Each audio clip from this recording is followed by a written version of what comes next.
Hello दोस्तों, आप सभी को गुलाब जामुन जैसी मीठी मीठी नमस्कार। और उसी के साथ आप लोगों का स्वागत है आईपीओ के लव ट्रायंगल शो में। एक और मेनलाइन आईपीओ नेक्स्ट वीक में ओपन होने जा रहा है लक्ष्मी डेंटल का। तो यहाँ पर हम आज इस रिव्यू वीडियो में इस कंपनी का पूरा कच्चा चिट्टा खोलने वाले बेसिक से लेके एडवांस तक। अगर मैं स्टार्टिंग में इसमें अपने पर्सनल डिसीजन की बात करूं तो अगर हम जीएमपी देखेंगे इसका तो एक अच्छा जीएमपी हमें देखने को मिल रहा है, बट मार्केट का मूड मोल काफी ज्यादा बिगड़ा हुआ है। तो आज के दिन अभी कोई डिसीजन नहीं है, क्योंकि किस तरीके से जहां पर काफी सारे आईपीओ की लिस्टिंग होगी तो वहां पर क्लियर होगा किस तरीके से वहां पर आईपीओ मार्केट का मूड मोल इफेक्ट होता है और वहां पर किस तरीके से आईपीओ की लिस्टिंग होती है। उसी के बेस पर जो भी मेरा फाइनल डिसीजन होगा वो मैं आप लोगों को अपडेट कर दूंगा। बट यहाँ पर हमें कुछ इफर्ट्स वाले पॉइंट देखने को मिले हैं जिसे हम डिटेल में स्टडी करेंगे।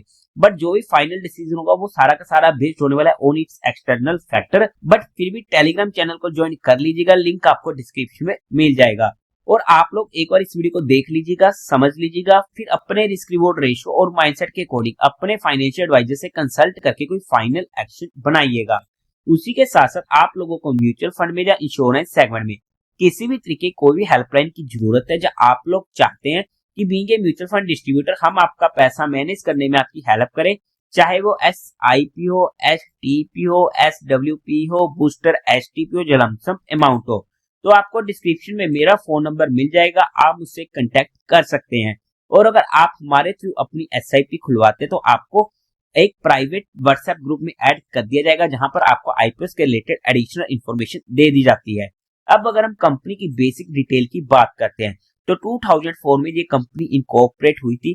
काम की बात करते हैं तो ये इंटीग्रेटेड डेंटल प्रोडक्ट्स बनाने वाली कंपनी होने वाली है, जहां पर कंपनी ऑफर करती है custom crowns and bridges, branded dental item जैसे कि clear aligners, thermoforming sheets, aligner related product as part of its aligner solution and pediatric dental product.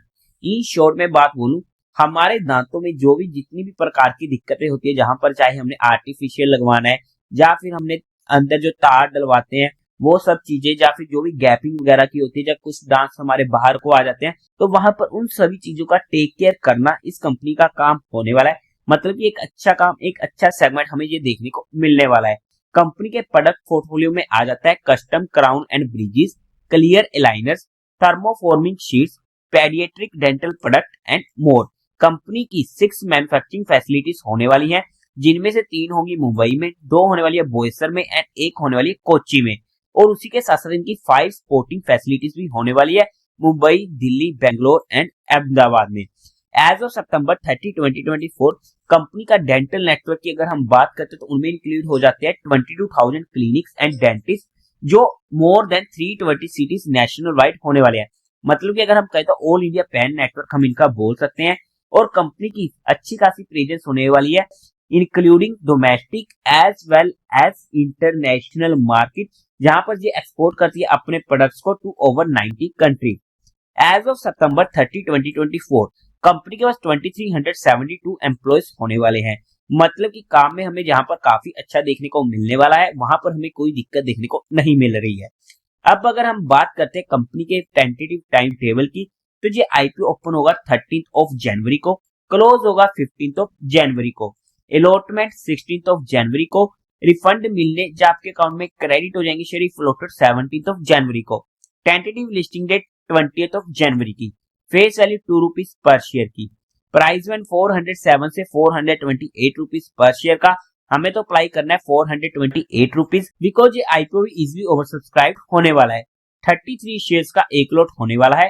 Total issue size है 698.06 करोड़ का, जिसमें से फ्रेश इशू रहेगा 138 करोड़ का और बाकी रिमेनिंग 560 करोड़ का होने वाला है। OFS, BSE, NSE दोनों पर ये आईपीओ लिस्ट होने वाला है। कोटा की बात करते हैं तो क्वालिफाइड का 75% का, रिटेल में 10% का और HNI में 15% का होने वाला है। लॉट साइज में रिटेल कैटेगरी में एक लॉट पड़ेगा 33 शेयर्स का, जिसकी अमाउंट पड़ेगी 14,124 रुपीज की। स्मॉल HNI में हमें 15 लॉट्स के लिए अप्लाई करना पड़ेगा, जिसकी अमाउंट पड़ेगी 2,11,860 रुपीज की। बिग HNI में 71 लॉट्स के लिए अप्लाई करना पड़ेगा, जिसकी अमाउंट पड़ेगी 10,02,804 रुपीज की।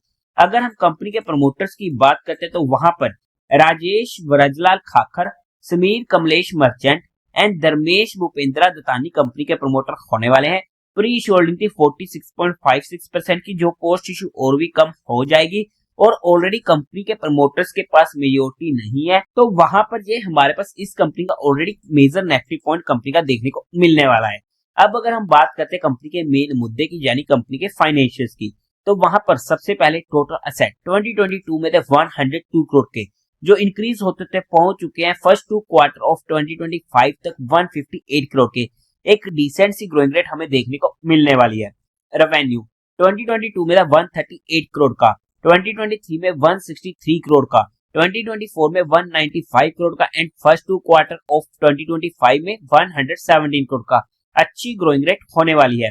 प्रॉफिट आफ्टर टैक्स 2022 में था 18 करोड़ का लॉस, 2023 में था 4 करोड़ का लॉस, 2024 में 25 करोड़ के प्रॉफिट पर आ चुकी थी एंड फर्स्ट 2 क्वार्टर में 22 करोड़ का प्रॉफिट। जहां पर बेशक हमें लॉस देखने को मिला है, बट लॉस कम हुए हैं और उसके बाद प्रॉफिट में भी आ चुकी है, तो ग्रोइंग रेट अच्छी होने वाली है। बट एट लास्ट में रिजल्ट मैटर करता है, तो वहां पर हमें 2022 एंड 2023 में लॉस देखने को मिला है। नेटवर्थ 67 करोड़ की, टोटल बोरिंग कंपनी के ऊपर 40 करोड़ की होने वाली है। ओवरऑल में अगर हम फाइनेंशियल्स की बात करते हैं, तो फाइनेंशियल बेशक अच्छे हमें देखने को मिल रहे हैं, बट यहाँ पर मैं ओके ओके तो स्लाइटली पॉजिटिव कंपनी के फाइनेंशियल बोलूंगा, बिकॉज बेशक ग्रोथ देखने को मिली है top line and bottom line में, बट फिर भी 2022 एंड 2023 में हमें यहाँ पर लॉस देखने को मिला है।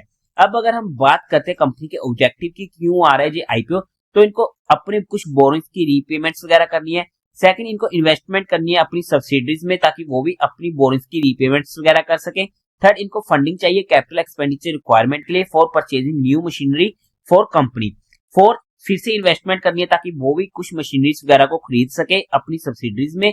Fifth, general corporate purpose. अब अगर हम कंपनी को फंडामेंटली चेकआउट करने की कोशिश करते हैं, तो मार्केट कैपिटलाइजेशन है 2352 करोड़ की, आरओई 78% का जबरदस्त, आरओसी 20% के करीब का जबरदस्त, डेट टू इक्विटी रेशियो 0.94 का कोई दिक्कत नहीं है, रिटर्न ऑन नेटवर्थ 78% का जबरदस्त, प्रॉफिट आफ्टर टैक्स मार्जिन 13% का अच्छा है, प्राइस टू बुक वैल्यू 49.59 का काफी ज्यादा होने वाला है।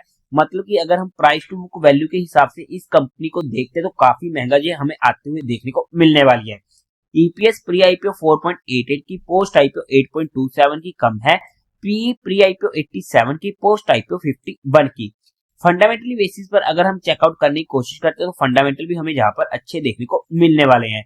पीयर टू पीयर कंपटीटर्स की बात करते हैं, तो वहां पर पॉली मेडिक्योर जिसका पीए 94 का, और उसी के साथ अगर हम इसकी जीएमपी की बात करते हैं, तो आज के टाइम पर 37% के करीब का देखने को मिलने वाला है।